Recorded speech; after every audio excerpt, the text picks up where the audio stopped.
आयुक्तालय कॉलेज शिक्षा राजस्थान के प्लेटफॉर्म ज्ञान सुधा सक्सेस साथी में एक बार फिर से आपका स्वागत है। आइए आज हम करते हैं जैम केमिस्ट्री के कुछ एमसीक्यूज़ रिएक्शन से संबंधित।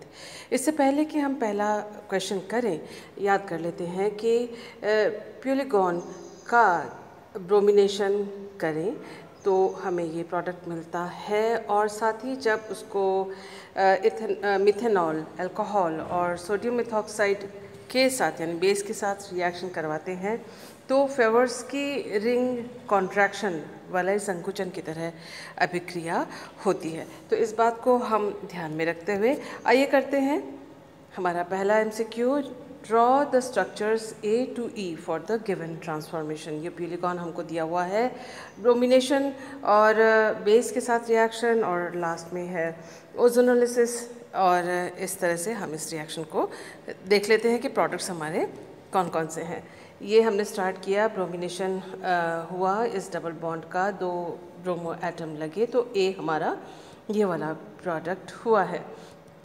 उसके बाद जब हम इथॉक्साइड या इथेनॉल के साथ हम रिएक्शन करते हैं तो वो सिमिलर रिसर्च के ऊपर जो इससे पहले वाले स्लाइड में हमने देखा था उसी तरह से यहाँ पर आप देख सकते हैं कि डबल बॉन्ड का क्रिएशन हुआ क्योंकि HBr इसमें से निकला, और उसके बाद हाथों हाथ हुआ है रिंग कॉन्ट्रैक्शन। 6 मेंबर रिंग से फेवर्स की टाइप रिंग कॉन्ट्रैक्शन में रीअरेंजमेंट में ये प्रोडक्ट हमें C में मिला है, जिसका ओजोनोलिसिस अगर हम करते हैं तो ये बॉन्ड टूटता है। तो यहाँ से हमें ये वाला हिस्सा जहाँ डबल बॉन्ड होता है ओजोनोलिसिस में, हम वहाँ पर ऑक्सीजन लगा देते हैं, और जो बाकी जो मॉलिक्यूल है उसमें भी जहाँ डबल बॉन्ड लगा हुआ है वहाँ ऑक्सीजन। इस तरह से हमने ओजोनोलिसिस के जो प्रोडक्ट्स हैं वो यहाँ लिखे हैं, और इस तरह से हम ABCDE जो प्रोडक्ट्स हैं उनको आइडेंटिफाई कर पाए हैं। इससे पहले कि नेक्स्ट रिएक्शन को करें, याद कर लेते हैं कॉन्जुगेटेड डाइन्स में किस तरह से एडिशन होती है। देखिए यहाँ पर HBr का एडिशन दिया हुआ है, लेकिन इसके बजाय हम अगर हैलोजेंस हैं X2 या Br2, इन सब का एडिशन भी हम इसी प्रकार से कर सकते हैं। जो यहाँ देखने वाली बात है कि कॉन्जुगेटेड डाइन जो 1,4 प्रोडक्ट देते हैं और 1,2 प्रोडक्ट भी देते हैं। 1,4 प्रोडक्ट जो है थर्मोडायनेमिकली ज़्यादा स्टेबल है, लेकिन इसके ट्रांजिशन स्टेट की एनर्जी ज़्यादा है तो थोड़ा स्लो बनता है, हीट देते ही ये ज़्यादा बन जाता है। रूम टेम्परेचर से काफ़ी कम टेम्परेचर पे आप देख सकते हैं ट्रांजिशन स्टेट की एनर्जी कम है, तो ये काइनेटिक प्रोडक्ट है और ये थर्मोडायनेमिक प्रोडक्ट है। इससे पहले भी हम कई क्वेश्चंस, कई वीडियोस में इस चीज़ को हम रिपीट कर चुके हैं। यही का यही HBr के एडिशन के साथ जो होता है वो ब्रोमीन के एडिशन के साथ भी होता है। तो 1,2 and 1,4 addition of bromine to butadiene as a function of temperature. Temperature के साथ अगर हम लो टेम्परेचर पे करें तो काइनेटिक कंट्रोल यानी वो प्रोडक्ट बनेगा। 1,2 एडिशन वाला जो कि अधिक स्थायी नहीं है लेकिन इसका ट्रांजिशन स्टेट की ऊर्जा कम है। 1,4 एडिशन प्रोडक्ट तब बनेगा टेम्परेचर जब हमने हाई किया है, और ये जो 1,4 डाइन प्रोडक्ट है थर्मोडायनेमिकली ज़्यादा स्टेबल है। आप पूछ सकते हैं क्यों? क्योंकि यहाँ जो डबल बॉन्ड है उसके साथ वाले कार्बन पर हाइड्रोजन हैं और उनकी संख्या ज़्यादा है, जबकि यहाँ अगर आप देखें डबल बॉन्ड के साथ वाले कार्बन पर ये जो कार्बन है इसमें सिर्फ एक हाइड्रोजन है, तो यहाँ हाइपर कॉन्जुगेशन होगा कम, यहाँ हाइपर कॉन्जुगेशन होगा ज़्यादा, और हाइपर कॉन्जुगेशन से एनर्जी जो इलेक्ट्रॉन्स है उनका डिलोकलाइजेशन होता है और वो प्रोडक्ट ज़्यादा स्थायी होता है या एल्कीन ज़्यादा स्थायी होता है। इसीलिए 1,4 एडिशन प्रोडक्ट जो है योगोत्पाद जो है वह ज़्यादा स्टेबल है और थर्मोडायनेमिकली स्टेबल है, और टेम्परेचर थोड़ा सा रूम टेम्परेचर से ऊपर हो रूम टेम्परेचर से ऊपर और रूम टेम्परेचर से काफ़ी नीचे अगर टेम्परेचर हो तो काइनेटिक। अदरवाइज़ अगर नहीं दिया हुआ है कि कूलिंग कंडीशंस हैं या टेम्परेचर लो है तो उसका मतलब 1,4 एडिशन प्रोडक्ट बनेगा जो कि थर्मोडायनेमिक कंट्रोल के साथ होता है। इसी बात के साथ याद करते हैं हम अपना next question. The major product formed in the reaction of 1,3-butadiene with bromine. Bromine के साथ एडिशन का यहाँ इन्होंने पूछा हुआ है, और इन चारों प्रोडक्ट्स में से जो प्रोडक्ट डी है ये 1,4 एडिशन की वजह से बना है, और ये हम नेगेट करते हैं। ये 1,2 प्रोडक्ट बना है, ये गलत है, ये गलत ऑप्शंस हैं। और टेम्परेचर क्योंकि इन्होंने नहीं मेंशन किया हुआ है, इसलिए थर्मोडायनेमिक प्रोडक्ट की बात कर रहे हैं, तो ऑप्शन हमारा आंसर होगा, आंसर डी। इससे पहले कि नेक्स्ट क्वेश्चन करें, देख लेते हैं कि क्या इन्फॉर्मेशन हमें दिया हुआ है। The products obtained from the following reaction are. तो ये हमें एस्टर दिया हुआ है, और हमें यहाँ पर O18 आइसोटोप दिया हुआ है, ऑक्सीजन का लेबल्ड आइसोटोप दिया हुआ है एसिड के प्रेजेंस में। हम देखते हैं कि इन्फॉर्मेशन क्या है, या हमें ऑप्शन क्या दिया हुआ है। ये सारे एसिड बने हुए हैं, और इनमें फ़र्क क्या है? फ़र्क है कि जो ऑक्सीजन का 18 आइसोटोप है उसकी पोजीशन यहाँ पर कहीं पर भी नहीं है, जो कि गलत है। यहाँ पर इन दोनों में से एसिड पे है, जो कि करेक्ट ऑप्शन है। यहाँ इथेनॉल पे या अल्कोहल पे, दैट इज़ रॉन्ग ऑप्शन। यहाँ इन दोनों पे है, वो भी गलत ऑप्शन है। तो यहाँ जो एसिड में हाइड्रोलिसिस के बाद जो O18 आइसोटोप जो ऑक्सीजन का है वो यहाँ क्यों आता है, वो ये ऑप्शन हम वो एक्सप्लेनेशन यहाँ पर हम देख लेते हैं। देखिए, सबसे पहले ये न्यूक्लियोफाइल की तरह ऑक्सीजन के इलेक्ट्रॉन्स काम करते हैं, और कार्बोनाइल कार्बन के ऊपर उनका न्यूक्लियोफिलिक अटैक नाभिक से नहीं आक्रमण हुआ, और ये हमें ऑक्सीजन के ऊपर प्लस चार्ज आ गया। और जो पाई इलेक्ट्रॉन्स हैं, क्योंकि ऑक्सीजन अपनी ओर खींच लेता है, इसलिए यहाँ पर सिंगल बॉन्ड हो गया, और H प्लस एसिड के प्रेजेंस में हुआ है, वो H प्लस यहाँ आके ऑक्सीजन के पास जुड़ गया, क्योंकि ऑक्सीजन के पास आ जाएगा माइनस चार्ज, क्योंकि उसने इलेक्ट्रॉन्स अपनी ओर ले लिए हैं। H प्लस मीडियम में है, वो आके जुड़ गया, तो ये C डबल बॉन्ड O अब सिंगल बॉन्ड OH में कन्वर्ट हो गया। साथ ही हम देख सकते हैं कि ऑक्सीजन के ऊपर है प्लस चार्ज, और फिर होता है hydrogen transfer. H plus transfer हुआ यहाँ से इस ऑक्सीजन पर, जो यहाँ पर इथॉक्साइड ग्रुप लगा हुआ है उसके ऊपर, और ये ऑक्सीजन के ऊपर आ गया प्लस चार्ज। CO बॉन्ड के इलेक्ट्रॉन्स ऑक्सीजन अपनी ओर खींच लेता है, और इथेनॉल के रूप में यहाँ से निकल जाता है। तो यहाँ निकल जाएगा ETOH या C2H5OH, यहाँ से मॉलिक्यूल निकल जाता है, जिसकी वजह से इस कार्बन पर आ जाता है यहाँ प्लस चार्ज, जो कि आप देख रहे हैं। अब इसमें से एक प्रोटॉन का निष्कासन हुआ, इस बॉन्ड के इलेक्ट्रॉन्स ऑक्सीजन ने लिए, C डबल बॉन्ड O में ये परिवर्तित हो गया, OH यहाँ पर ऑलरेडी है।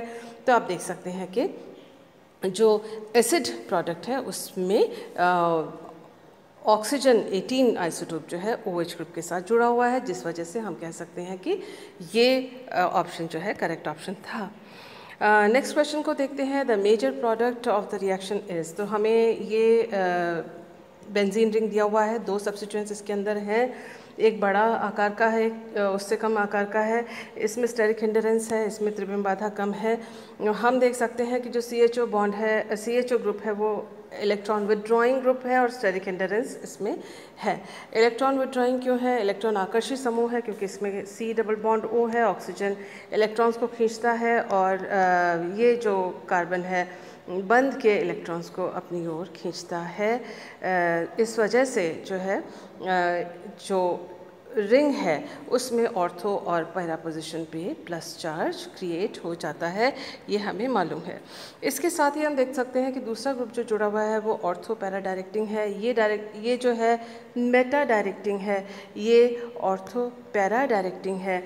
ये इलेक्ट्रोफिलिक सब्स्टिट्यूशन रिएक्शन को ये घटा देता है, इलेक्ट्रोफिलिक सब्स्टिट्यूशन रिएक्शन को ये बढ़ा देता है, क्योंकि वलय में OH ग्रुप जो है वो इलेक्ट्रॉन देता है अपने लोन पेयर ऑफ इलेक्ट्रॉन्स को, ये वलय में रेजोनेंस के द्वारा देता है, जिसकी वजह से इसके ऑर्थो और पैरा पोजीशन पे इलेक्ट्रॉन का घनत्व बढ़ जाता है, और इलेक्ट्रोफाइल जो है इन पोजीशन पे ऑर्थो और पैरा पोजीशन पे आक्रमण कर सकता है। इस बात को ध्यान में रखते हुए आइए देखते हैं हम अपना नेक्स्ट क्वेश्चन क्या है। इसमें यहाँ ब्रोमिनेशन का दिया हुआ है रिएक्शन।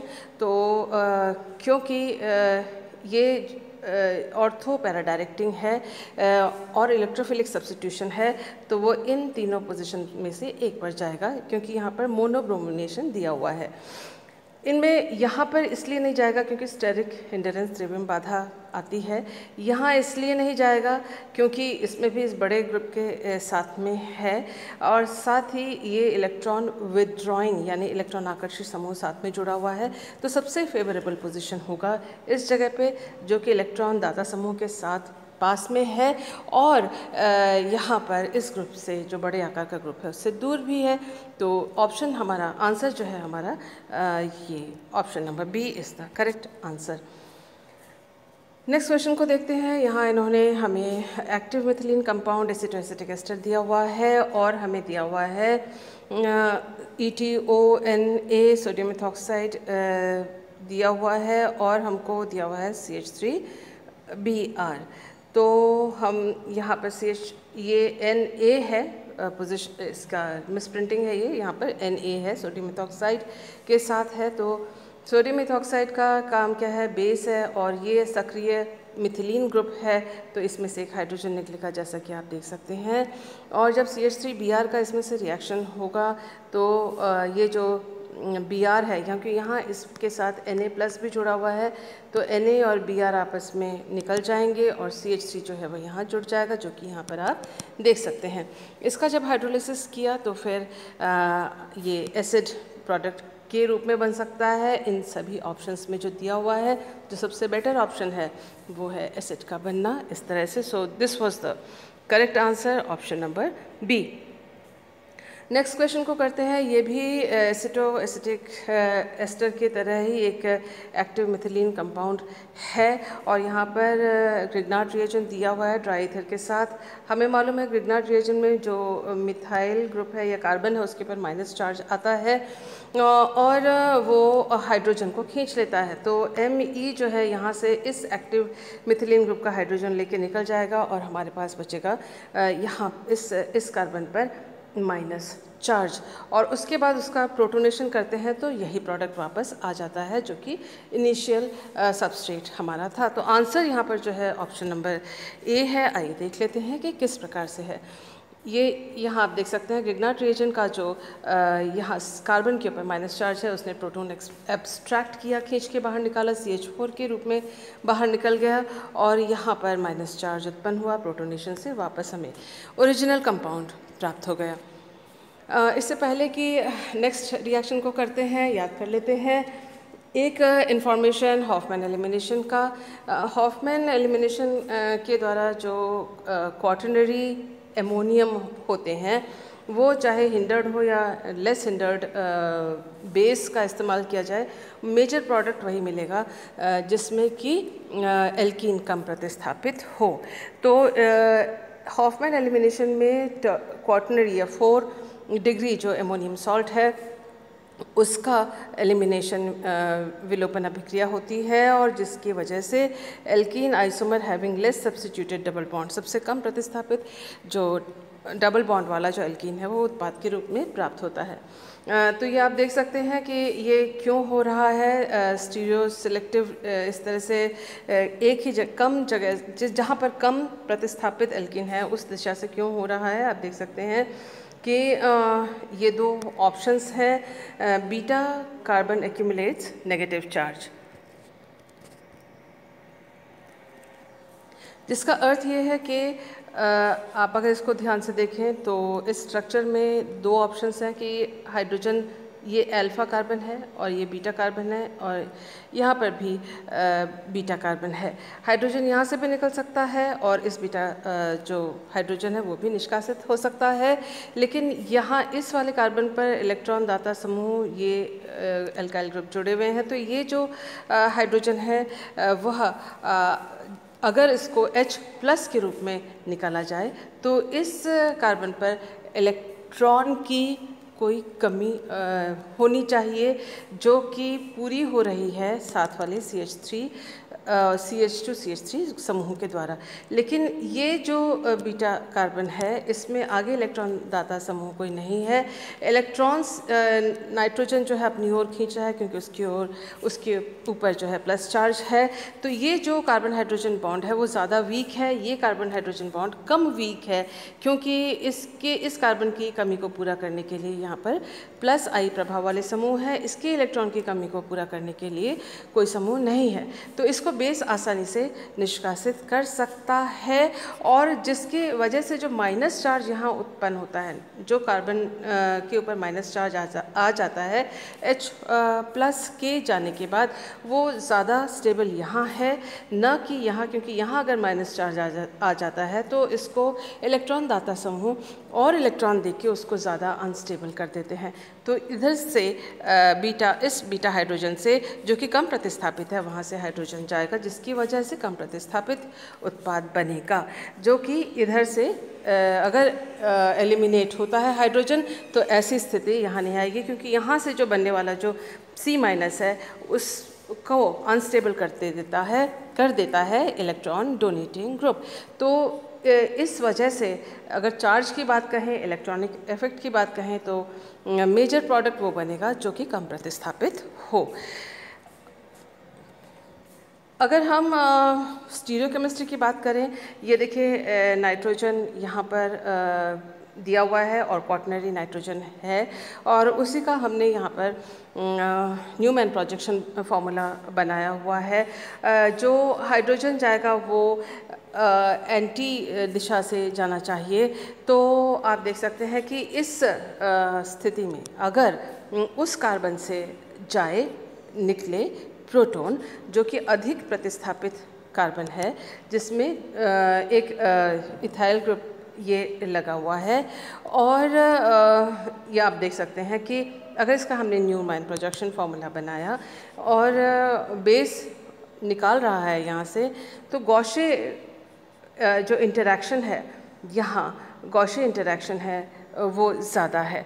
इसके अलावा यहाँ अगर हम देखते हैं कि दूसरा हम इसको रोटेट करके इधर ले आते हैं और इस तरह से जो 90 डिग्री ऑपोजिट वाला जो बीटा कार्बन के ऊपर जो हाइड्रोजन है वो निकल रहा है, और आप देख सकते हैं कि सब्स्टिट्यूटेड कार्बन है, अधिक प्रतिस्थापित कार्बन है इसके तुलना में। तो यहाँ पे भी आप देख सकते हैं जो कॉन्फॉर्मेशन है उसमें गॉशे इंटरैक्शंस हैं। तो इस बात को ध्यान में रखते हैं। देखते हैं नेक्स्ट अपना कॉन्फॉर्मेशन। यहाँ पर हमने इस वाले कार्बन को लिया है। देखिए एक बार इस में हमने अधिक प्रतिस्थापित कार्बन से हाइड्रोजन को हटाने पर ये कॉन्फॉर्मेशंस बनाए थे, और यहाँ पर हम जो कम प्रतिस्थापित कार्बन है ये वाला, उससे हाइड्रोजन कैसे निकलता है तो उसके हम कॉन्फॉर्मेशंस यहाँ बना रहे हैं। अगर यहाँ पर नाइट्रोजन ये रहा, उसके साथ एक बड़ा ग्रुप जुड़ा हुआ है CH2 CH3, जिससे हम पहले हाइड्रोजन हटा रहे थे इससे पहले वाले स्लाइड में। अब हम CH3 जो उसमें जुड़ा हुआ था, ये जो CH3 जुड़ा हुआ था उससे अब हम हाइड्रोजन निकाल रहे हैं नेक्स्ट वाली स्लाइड में। तो जो हमें यहाँ पर ट्रांजिशन स्टेट मिल रहा है न्यूमैन प्रोजेक्शन फार्मूला में या कॉन्फॉर्मेशन में, तो आप देख सकते हैं कि गॉशे इंटरैक्शन इसका किसी भी एल्काइल ग्रुप के साथ नहीं है। तो ये ज़्यादा स्टेबल है। यहाँ गॉशे इंटरैक्शन जो इथाइल ये ग्रुप है इसके साथ गॉशे इंटरैक्शन इसका नहीं है, कॉन्फॉर्मेशन में इसमें भी नहीं है। इसके गॉशे इंटरैक्शन सारे हाइड्रोजन के साथ हैं, जो कि ज़्यादा स्टेबल हैं। अगर आप देखना चाहें नेक्स्ट इससे पहले वाले स्लाइड को, तो आप देखें जो ट्रांजिशन स्टेट है उसमें गॉशे इंटरैक्शन है जो कि लेस सब्स्टिट्यूटेड, कम प्रतिस्थापित कार्बन पर से अगर हाइड्रोजन का एलिमिनेशन हो तो वो यहाँ पर गॉशे इंटरैक्शन नहीं होता, तो ये ज़्यादा स्टेबल है, इसीलिए ये मेजर प्रोडक्ट के रूप में बनता है। ये एक और डायग्राम है जिसके द्वारा आप देख सकते हैं कि किस तरह से एंटी एलिमिनेशन इस CH3 कार्बन से हो रहा है और लेस सब्स्टिट्यूटेड एल्कीन जो है वो उत्पाद के रूप में प्राप्त हो रहा है। इन सभी बातों को देखते हुए इस क्वेश्चन को करते हैं, the major product formed in the following reaction. तो ये रिएक्शन हमको दिया हुआ है, MEI है यानी क्वाटरनरी अमोनियम बनेगा, उसके बाद Ag2O OH H2O और फिर हीट है, उसका मतलब एलिमिनेशन रिएक्शन है। और इस सभी में आप देख सकते हैं कि ये अधिक प्रतिस्थापित एल्कीन है, ये अधिक प्रतिस्थापित एल्कीन है, ये दोनों नहीं होंगे। इसके जो कॉन्फॉर्मेशन उसमें कोई चेंज नहीं आएगा क्योंकि ये जो NMe2 है इन दोनों के बीच में से स्टेबल कॉन्फॉर्मेशन बना रहा है, तो उसकी स्थिति ऐसी कैसी बनी रहेगी, उसमें से ही वो इसके साथ इस वाले CH2 के साथ एंटी हाइड्रोजन एलिमिनेशन प्रदर्शित कर सकता है। तो हमारा जो आंसर है यहाँ पर आंसर नंबर 3 है। So thank you for being with me.